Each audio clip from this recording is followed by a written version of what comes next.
Good morning everyone, I am Sweety Singh Rajput. Welcome back to my YouTube channel. आज है 28 सितंबर 2023, daily current affair by SSR. So guys, कैसे हो? I hope आप बहुत अच्छे होंगे। बहुत अच्छे से आप लोगों की पढ़ाई चल रही होगी। जैसे कि आज के लेक्चर में जान पाएंगे कि अभी हाल ही में जो है यूनिक्लो के अभी ब्रांड एम्बेसडर कौन चुनी गई है। वहीं साथ ही साथ आप ये भी जान पाएंगे कि 2023 में पहला हल्दी सम्मेलन जो है कहाँ पर आयोजित किया गया है। ठीक है, और इसकी सिग्निफिकेंस क्या है ये सब जान पाएंगे। तो आप लोगों को वीडियो को लास्ट तक देखना होगा। अगर वीडियो आपको अच्छी लगती है तो आप लोगों को वीडियो को लाइक एंड शेयर जरूर करना है। सो यहाँ पे हम करेंगे आज टॉप 10 क्वेश्चंस होंगे जिनको विद बैकग्राउंड इन्फॉर्मेशन के साथ समझेंगे, और वीडियो के लास्ट में आप लोगों से एक क्वेश्चन भी पूछूंगी। तो वीडियो के लास्ट तक बने रहिएगा। और उससे पहले हम करेंगे यहाँ पे क्विक रिविजन जो कि होगा आपका ये 27 सितंबर से रिलेटेड। सो स्टार्ट करें सेशन आज का। आप सभी को कमेंट बॉक्स में लिखना होगा जय हिंद जय भारत, और अब करते हैं हम लोग सेशन को स्टार्ट। फर्स्ट क्वेश्चन आप सभी के सामने है, अभी हाल ही में अंतरराष्ट्रीय नदी दिवस कब मनाया गया है? तो 24 सितंबर का दिन, जो कि अभी हाल ही में जो है अंतरराष्ट्रीय नदी दिवस मनाया गया है। क्यों मनाया गया है? इसलिए मनाया जाता है अंतरराष्ट्रीय नदी दिवस क्योंकि जितने भी वर्ल्ड में बोल सकते हैं कि जितने भी रिवर्स हैं उनको हम कैसे स्वच्छ रख सकते हैं और स्वस्थ रख सकते हैं, क्योंकि जो रिवर्स हैं, रिवर्स की वजह से ही हम लोग जीवित हैं। तो इसलिए अंतरराष्ट्रीय नदी दिवस मनाया जाता है ताकि लोगों को जागरूक किया जा सके कि किस प्रकार से वो अपने आसपास के तालाब, नदियों, झरनों को कैसे वो स्वच्छ रख सकते हैं। नेक्स्ट है, किसने अभी मोटो जीपी इंडियन ग्रैंड प्रिक्स 2023 जीत लिया है? तो मार्को बेजिच हैं। तो बेजिच इनका नाम है, जिन्होंने अभी हाल ही में मोटो जीपी इंडियन ग्रैंड प्रिक्स 2023 अपने नाम किया है। वहीं अभी हाल ही में वीरांगना दुर्गावती टाइगर रिजर्व किस राज्य का नवीनतम टाइगर रिजर्व बन गया है? तो मध्य प्रदेश का जो है ये टाइगर रिजर्व बोलते हैं। ये जो है अभी वीरांगना दुर्गावती टाइगर रिजर्व जो है अभी हाल ही में मध्य प्रदेश का नया टाइगर रिजर्व बना है। और आपको बताना है कमेंट बॉक्स में कि मध्य प्रदेश में कितने टाइगर रिजर्व है, और अभी जो वीरांगना दुर्गावती टाइगर रिजर्व है वो कौन से नंबर का बना है, और भारत में कुल कितने टाइगर रिजर्व हैं ये भी आपको कमेंट बॉक्स में बताना है। ये क्वेश्चन है। नेक्स्ट क्वेश्चन है कि अभी हाल ही में एशियन डेवलपमेंट बैंक ने किस देश को 400 मिलियन डॉलर के आवंटन की घोषणा की है? तो अफगानिस्तान को जो है अभी हाल ही में एशियन डेवलपमेंट बैंक है वो क्या करने वाला है कि 400 मिलियन डॉलर का ऋण देने वाला है। इसकी घोषणा कर दी गई है बैंक के द्वारा। क्यों दे रहा है वो अफगानिस्तान को? क्योंकि आप लोगों को पता है 2021 में अफगानिस्तान में जो कि तालिबानी थे उन लोगों के द्वारा जो है अफगानिस्तान पे कब्जा कर लिया गया था। तभी से जो है यहाँ की स्थिति बहुत ज्यादा खराब हो गई है। यहाँ की विशेषकर जो यहाँ की महिलाएं हैं और लड़कियां हैं उनके साथ बहुत ज्यादा दुर्व्यवहार किया जा रहा है, और यहाँ पे भुखमरी और अन्य तरीके की कई समस्याएं हैं। इसीलिए जो है एशियन डेवलपमेंट बैंक है वो अफगानिस्तान को 400 मिलियन डॉलर देने की बात कह रहा है। नेक्स्ट है कि अभी हाल ही में 19वें एशियाई गेम्स में भारत ने पहला स्वर्ण किस खेल में जीता है? तो याद रखेंगे शूटिंग में अभी हाल ही में एशियाई गेम्स हो रहे हैं जो कि 19वें नंबर का हो रहा है। और कहाँ हो रहा है ये आप लोगों को कमेंट बॉक्स में बताना है। ओके, कौन सा देश जो है मेजबानी कर रहा है इस वर्ष? तो भारत ने इसी में अभी शूटिंग में जो है पहला गोल्ड मेडल अपने नाम किया है। ओके, नेक्स्ट है कि अभी Indo Pacific army chief conference कहाँ आयोजित की गई है? तो नई दिल्ली में अभी ये जो बोल सकते हैं कि आयोजन जो है किया गया था, जो कि Indo Pacific army chief conference है। नेक्स्ट है, भारत के बाहर दुनिया का दूसरा सबसे बड़ा मंदिर कहाँ बना है? तो अमेरिका में बनाया गया है भारत का दूसरा सबसे बड़ा मंदिर। और पहला सबसे बड़ा मंदिर कहाँ है ये आपको कमेंट बॉक्स में बताना है। नेक्स्ट है, किस देश ने दुनिया की सबसे मुक्त अर्थव्यवस्था के रूप में हांगकांग को पीछे छोड़ा है? तो सिंगापुर ने। सिंगापुर जो है फर्स्ट पोजीशन पर बरकरार, मतलब कि बोल सकते हैं कि फर्स्ट पोजीशन पे आ चुका है। हांगकांग को बोल सकते हैं कि पीछे छोड़कर, धक्का मारकर बोल सकते हैं यहाँ पे, क्योंकि सिंगापुर में की जो अर्थव्यवस्था है वो मुक्त अर्थव्यवस्था में टॉप रैंक हासिल की है, जो कि 53 ईयर्स में ऐसा पहली बार हुआ है। जो हांगकांग जो है वो सेकंड नंबर पर है। तो याद रखेंगे सिंगापुर जो है सबसे मुक्त अर्थव्यवस्था में दुनिया भर में ये फर्स्ट पोजीशन पे आ चुका है। नेक्स्ट है कि रेलवे बोर्ड के द्वारा अभी ट्रेन दुर्घटनाओं के मुआवजे की राशि को कितना गुना बढ़ा दिया गया है, तो 10 गुना बढ़ाया गया है। तो इन सभी क्वेश्चंस को मैंने कल की वीडियो में आप लोगों को डिटेल में बताया है, तो आप लोग जाके कल की वीडियो को जरूर देखिए, वहां पे आप लोगों को इन क्वेश्चंस को डिटेल में देख सकते हैं। नेक्स्ट है कि 19वीं एशियाई खेल 2023 में भारत की पहली महिला क्रिकेट टीम ने फाइनल में किसे हराकर गोल्ड मेडल जीता। यानी हमने जो है अभी हाल ही में जो 19वां एशियाई खेल चल रहा है 2023 का, जो कि चाइना जो है इसकी मेजबानी कर रहा है। कहाँ हो रहे हैं ये गेम्स, ये आपको कमेंट बॉक्स में बताना है जल्दी से। ऑब्वियसली मैंने तो आप लोगों को बता ही दिया वैसे तो श्रीलंका को हमने हराकर अभी गोल्ड मेडल अपने नाम कर लिया है। तो इंपॉर्टेंट है, ये याद रखेंगे, क्योंकि भारत की पहली महिला क्रिकेट टीम है, क्योंकि फर्स्ट या तो फर्स्ट जो है क्वेश्चन बनता है इसके ऊपर, ठीक है। तो याद रखेंगे, यहाँ हमने क्या है क्विक रिवीजन एंड अब सो गाइज करते हैं यहाँ पे सेशन स्टार्ट आज का, जो कि आज है 28 सितंबर 2023 daily current affair by SSR. First question आप लोगों के सामने है, हाल ही में अभी विश्व पर्यटन दिवस कब मनाया गया है, तो वर्ल्ड टूरिज्म डे को कब सेलिब्रेट किया जाता है, तो ये किया जाता है आपका 27 सितंबर, यानी ऑप्शन सी बिल्कुल करेक्ट है। तो हर साल जो है पूरे विश्व में वर्ल्ड टूरिज्म डे को सेलिब्रेट किया जाता है। अगर मैं यहाँ पे आप लोगों से क्वेश्चन पूछना चाहती हूँ कि अगर आपको कहीं घूमने के लिए बोला जाए कि आप जो है कहीं पे भी घूमना चाहते हैं पूरे वर्ल्ड में, तो वो कौन सी कंट्री है जहाँ पे आप फर्स्ट प्रेफरेंस देंगे उस कंट्री को। तो ये आप लोगों से एक छोटा सा क्वेश्चन है, मैं जानना चाहती हूँ कि आप लोग कहाँ घूमना चाहते हैं, ठीक है। चलिए अब यहाँ पे हम बात करेंगे बैकग्राउंड इन्फॉर्मेशन की। तो विश्व पर्यटन दिवस 2023 में विश्व स्तर पर 27 सितंबर को मनाया गया है इस साल, कल के ही दिन को।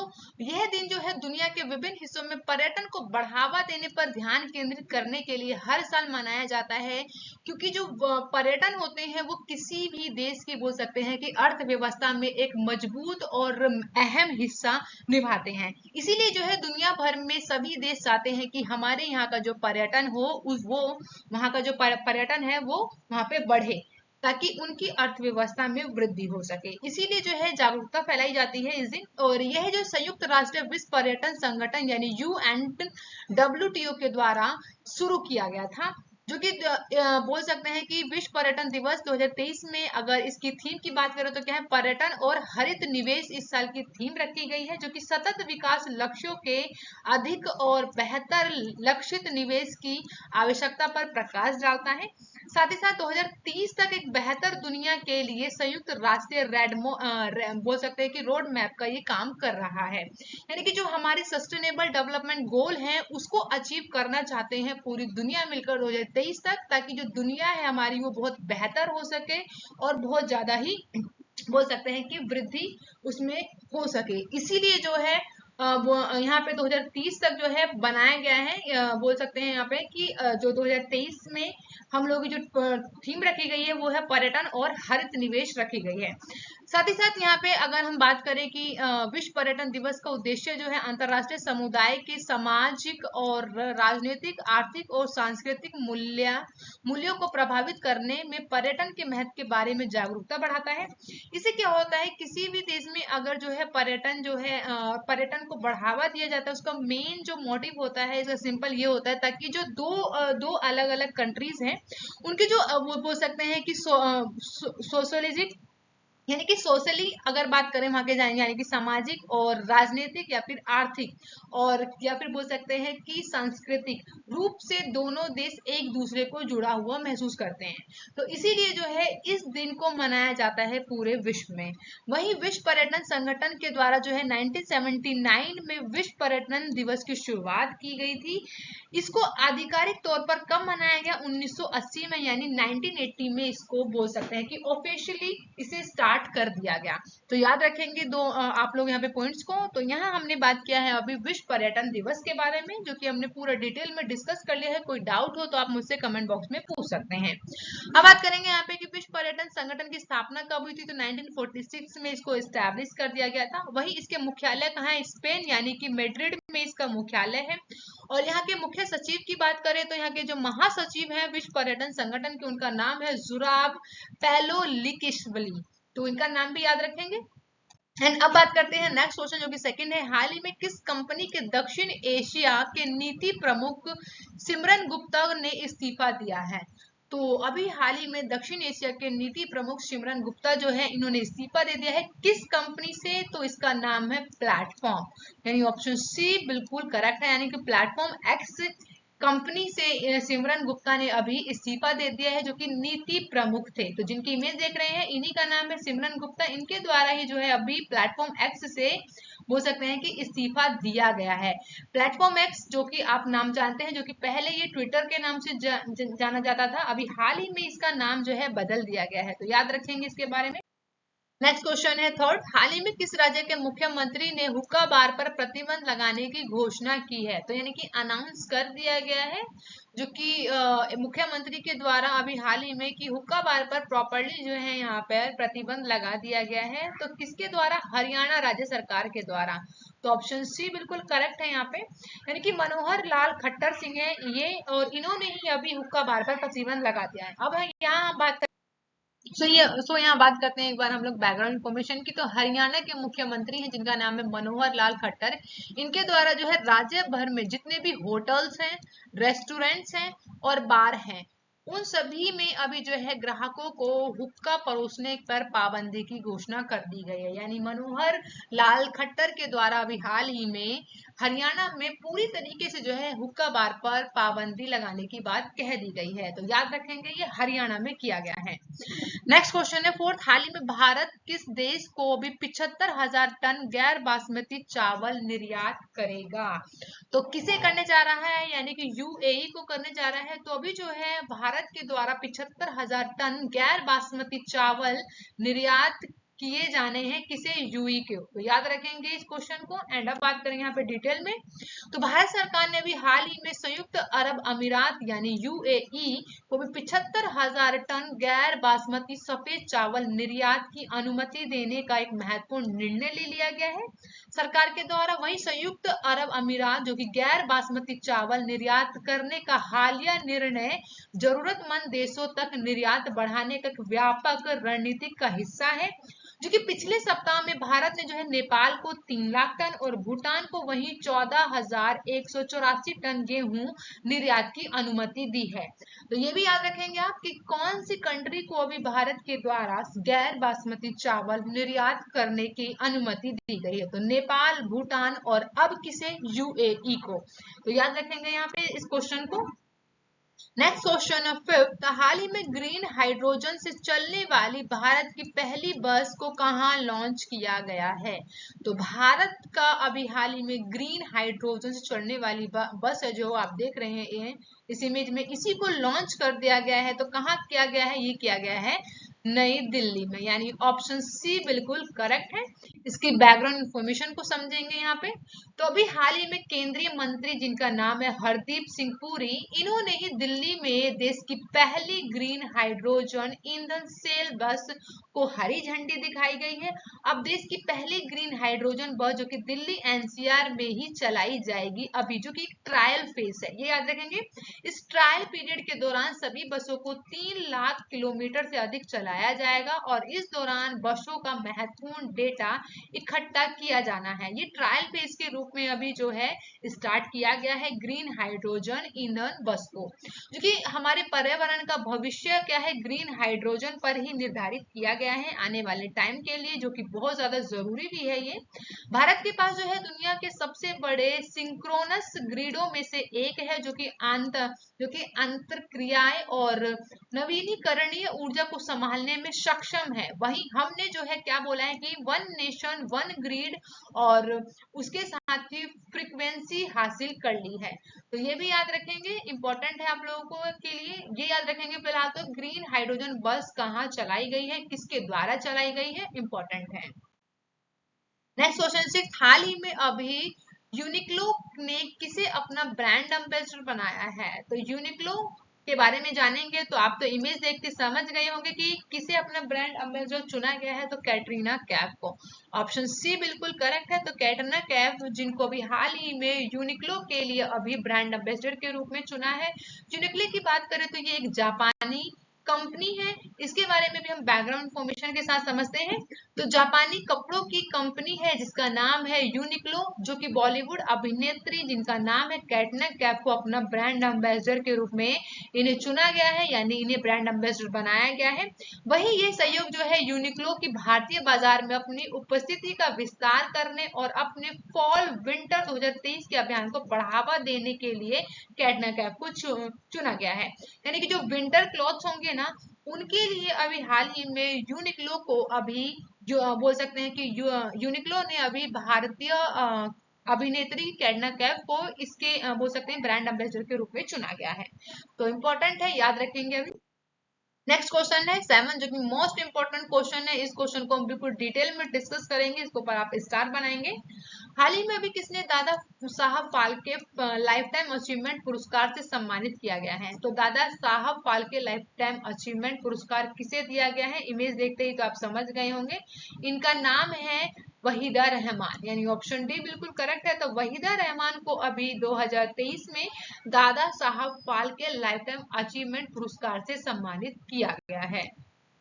तो यहाँ पे हम बैकग्राउंड इन्फॉर्मेशन की बात करेंगे एक बार। तो 26 सितंबर 2023 को केंद्रीय सूचना और प्रसारण मंत्री जिनका नाम है अनुराग ठाकुर ने अभी जो कि अनुभवी और निपुण अभिनेत्री जिनका नाम है वहीदा रहमान को सिनेमा की दुनिया में भारत के सर्वोच्च सम्मान यानी प्रतिष्ठित जिसका नाम है अवार्ड का Dada Saheb Phalke life time achievement पुरस्कार से सम्मानित किया जाएगी, इसकी घोषणा कर दी गई है। तो यहाँ देख सकते हैं ये बेहद ही खूबसूरत अभिनेत्री है जिनका नाम है वहीदा रहमान। अब यहाँ पे हम जानेंगे जरा कि दादा साहब फाल्के पुरस्कार की शुरुआत कब हुई। तो इस पुरस्कार की शुरुआत 1969 में ही हो गई थी। ये पुरस्कार की बात करें तो भारत सरकार के सूचना और प्रसारण मंत्रालय द्वारा राष्ट्रीय फिल्म पुरस्कारों के अवसर पर दिया जाता है। इसके तहत जो है एक स्वर्ण कमल दिया जाता है और शॉल और उसके साथ ही 10 लाख रुपए की नगद राशि भी दी जाती है। तो ये सभी पॉइंट जो है आप लोगों के लिए बनाए गए हैं, मोस्ट इंपोर्टेंट है। हिंदी फिल्म अभिनेत्री जिनका नाम है देविका रानी चौधरी को दादा साहब फाल्के पुरस्कार पाने वाली प्रथम विजेता रही, जिन्हें 17वें राष्ट्रीय फिल्म पुरस्कारों में इसे सम्मानित किया गया था। तो ये तो लाइन बहुत ज्यादा इंपॉर्टेंट है, वन डे एग्जाम में आपसे पूछ सकते हैं क्योंकि अभी करंट अफेयर में बना हुआ है, तो इसलिए याद रखेंगे। नेक्स्ट है कि 2023 में इस सम्मान पाने वाले कलाकार जिनका नाम है अभिनेता रजनीकांत। तो रजनीकांत जी को 2021 में दादा साहब फाल्के पुरस्कार से नवाजा गया। यहाँ हम बात करेंगे दादा साहब फाल्के के बारे में। तो दादा साहब फाल्के का पूरा नाम क्या था? इनका नाम था धुंधराज गोविंद फाल्के, जिनका जन्म 19 बोल सकते हैं 1870 और 1944 तक इनका बोल सकते हैं कि एक पीरियड रहा था। दादा साहब फाल्के का नाम अधिक लोकप्रिय रहा, जो कि फाल्के नाम से वही भारतीय फिल्म जगत के इन्हें पितामह कहा जाता है, यानी कि father of Indian film industry के नाम से कौन जाने जाते हैं? दादा साहब फाल्के जाने जाते हैं। इनकी फिल्म जिसका नाम था राजा हरिश्चंद्र, जो कि 1913 में बनी थी, ये भारत की पहली पिक्चर फिल्म थी जो इसको गौरव प्राप्त हुआ था। वही दादा साहब ने कुल जो है 95 पिक्चर बनाई थी, जिनमें से प्रसिद्ध फिल्में जो कि बहुत ज्यादा फेमस हुई थी वो थी कालिया मर्दन, श्री कृष्ण जन्म और मोहिनी भस्मासुर, लंका दहन, सत्यवान सावित्री इत्यादि, ये इनकी फेमस पिक्चर रही थी। और प्राप्तकर्ता को अगर बात करें तो ये क्यों दिया जाता है किसी भी पर्टिकुलर अभिनेता या अभिनेत्री को? तो भारतीय सिनेमा में वृद्धि और विकास में उत्कृष्ट योगदान के लिए इस पुरस्कार से नवाजा जाता है, यानी कि सम्मानित किया जाता है। और भारतीय फिल्म उद्योग में प्रतिष्ठित हस्तियों को एक समिति द्वारा चुना जाता है। तो इंपॉर्टेंट है, याद रखेंगे दादा साहब फाल्के के बारे में, उनके अवार्ड के बारे में, करंट के बारे में बताया। तो यहाँ पे हमने डिटेल में डिस्कस कर लिया है इस अवार्ड से रिलेटेड। एंड आपको कोई भी डाउट हो तो आप मुझे कमेंट बॉक्स में से पूछ सकते हैं। ओके, अब बात करते हैं नेक्स्ट क्वेश्चन, जो कि कहता है हाल ही में चीन ने किस देश के साथ द्विपक्षीय सहयोग बढ़ाने के लिए 12 समझौते पर हस्ताक्षर किए हैं? तो ये मोस्ट इंपोर्टेंट अगेन क्वेश्चन है। वैसे तो जो टोटल क्वेश्चन होते हैं 10 हमारे, वो टॉप 10 क्वेश्चन होते हैं, लेकिन इनको आपको जरूर याद रखना है क्योंकि ये पड़ोसी देश से रिलेटेड है। तो ये आपको याद रखना है कि चीन जो है अभी किस देश के साथ द्विपक्षीय सहयोग को बढ़ावा देने के लिए पूरे के पूरे 12 समझौते पर हस्ताक्षर किए हैं? तो किसके? नेपाल के साथ। तो नेपाल और चीन ने अभी द्विपक्षीय सहयोग को बढ़ाने के लिए कुल 12 समझौते पर इनके द्वारा हस्ताक्षर किए गए हैं। तो चलिए यहाँ पे बैकग्राउंड इंफॉर्मेशन को समझेंगे जरा। तो नेपाल के प्रधानमंत्री हैं जिनका नाम है पुष्प कमल दहल, इन्होंने अभी हाल ही में चीन में अपनी बोल सकते हैं कि यात्रा की और जिसमें से बेल्ट एंड रोड इनिशिएटिव परियोजनाओं में सीमा पार ऊर्जा व्यापार और पिछले समझौते जैसे महत्वपूर्ण मुद्दे को संबोधित करने की उम्मीद जताई थी। तो इनका जो पर्टिकुलरली यहाँ पे बात हुआ है वो इनके बीच में जो चर्चा हुई है वो सभी परियोजनाओं से रिलेटेड, सीमा और ऊर्जा व्यापार से रिलेटेड और जितने भी इनके पिछले समझौते थे उन सभी मुद्दों पर इन दोनों के द्वारा बोल सकते हैं कि यहाँ पर बात की गई, चर्चा की गई, जो कि बेल्ट एंड रोड इनिशिएटिव के अंतर्गत आता है। अब जानते हैं यहाँ पे एक बार कि वो समझौते कौन से थे दोबारा। तो एक बार हम यहाँ पे नजर डाल लेते हैं कि कुल कितने समझौते थे। तो बताया मैंने आपको 12। तो चीन और राष्ट्रीय विकास सहयोग आयोग और नेपाल के राष्ट्रीय योजना आयोग के बीच सहयोग का समझौता ज्ञापन हुआ। वहीं डिजिटल अर्थव्यवस्था पर सहयोग बढ़ाने पर समझौता ज्ञापन पर हुआ। वहीं चीन के राष्ट्रीय विकास और सुधार सहयोग नेपाल के वानिकी और पर्यावरण मंत्रालय के बीच हरित और कम कार्बन विकास के बीच पे भी इनके ऊपर समझौता हुआ। वहीं कृषि पशुधन मत्स्य पालन के विकास कैसे किया जाए इसके ऊपर भी समझौता हुआ। वहीं 1981 में हस्तरक्षित चीन नेपाल व्यापार भुगतान समझौते की समीक्षा और संशोधन के लिए एक संयुक्त तकनीकी कार्य समूह का गठन कर दिया गया। तो उसके ऊपर भी यहाँ पे समझौता हुआ है। नेपाल से चीनी चिकित्सा के लिए पौधे व्युत्पन्न औषधि सामग्री के निर्यात के लिए फाइटोसैनिटरी आवश्यकताओं का प्रोटोकॉल भी यहाँ पे डिस्कस किया गया। वही शास्त्रीय ग्रंथों का अनुवाद और प्रकाशन करने और उनको प्रकाशित करने के लिए चीनी प्रेस और प्रकाशन विभाग और संस्कृति पर्यटन और नागरिक उड्डयन मंत्रालय के बीच में यहाँ पे समझौता किया गया। बेसिकली साथ नेपाल के उत्तरी पहाड़ी क्षेत्र के उत्पादन और जीवित सामग्री पर समझौता ज्ञापन पर आदान प्रदान के लिए मूल रूप से 6 साल के लिए यहाँ पर हस्ताक्षर कर लिए गए हैं। नेपाल की शिक्षा और विज्ञान प्रौद्योगिकी मंत्रालय और चीन के विज्ञान और प्रौद्योगिकी मंत्रालय के बीच विज्ञान प्रौद्योगिकी और नवाचार क्षेत्र के बीच सहयोग हुआ है। साथ ही किसी प्रकार की अगर आपदा सामग्री होती है, कोई आपदा आती है, वही मानव संसाधन और हिलास सिमकोट सड़क निर्माण जैसे बोल सकते हैं टॉपिक पर भी इन लोगों के साथ यहाँ पे समझौता हुआ है। वहीं नेपाल चीन के पावर ग्रिड बोल सकते हैं कि इंटर कनेक्शन प्रोजेक्ट जो कि चिमली केरुंग के निर्माण पर समझौता हुआ है। चीन द्वारा वित्त पोषित 200 बोल सकते 220 केवी क्रॉस बॉर्डर ट्रांसमिशन लाइन के ऊपर भी यहाँ पे समझौता हुआ। तो याद रखेंगे इनके ऊपर, आपको बस एक बार रीड करके इसे बोल सकते हैं कि आप इसके ऊपर नजर डाल सकते हैं कि कौन से वो 12 समझौते हैं जो कि चीन और नेपाल के बीच में हुए हैं। नेक्स्ट क्वेश्चन है 9। हाल ही में अभी 19वें एशियाई खेल 2023 में भारत की घुड़सवारी ड्रेसेस टीम ने कितने सालों बाद स्वर्ण पदक जीता? यानी यहाँ तो आपको पता चला कि भारत ने जो है अभी घुड़सवारी में स्वर्ण पदक जीता है, लेकिन कितने सालों बाद? तो कुल 41 साल बाद। यानी ऑप्शन डी बिल्कुल करेक्ट है। भारत ने जो है अभी 41 साल बाद अभी भारत ने घुड़सवारी में बोल सकते हैं गोल्ड मेडल हासिल कर लिया। तो ये वो लोग हैं।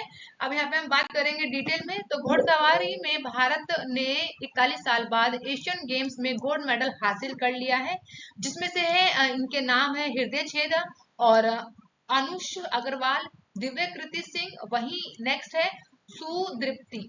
तो सुदीप्ति जो है इनके द्वारा अभी एशियन गेम्स में 2023 में स्वर्ण पदक को जीत लिया गया है। इस तरीके से पीपल्स रिपब्लिक ऑफ चाइना के हांगझोंग में भारत ने अपना 14वां बोल सकते हैं कि पदक जीत लिया है। साथ ही भारत चीन के हांगझोंग 2023 में एशियाई खेलों में कुल 14 पदक जीत चुका है, जिसमें से 3 स्वर्ण है हमारे पास, 4 रजत पदक है और 7 हमारे पास कांस्य पदक यानी सिल्वर है।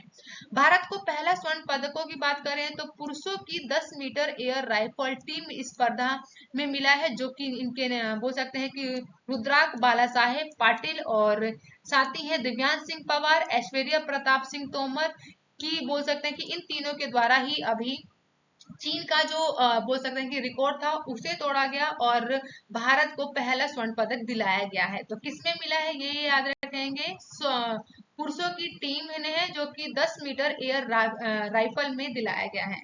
तो इसको भी याद रखेंगे।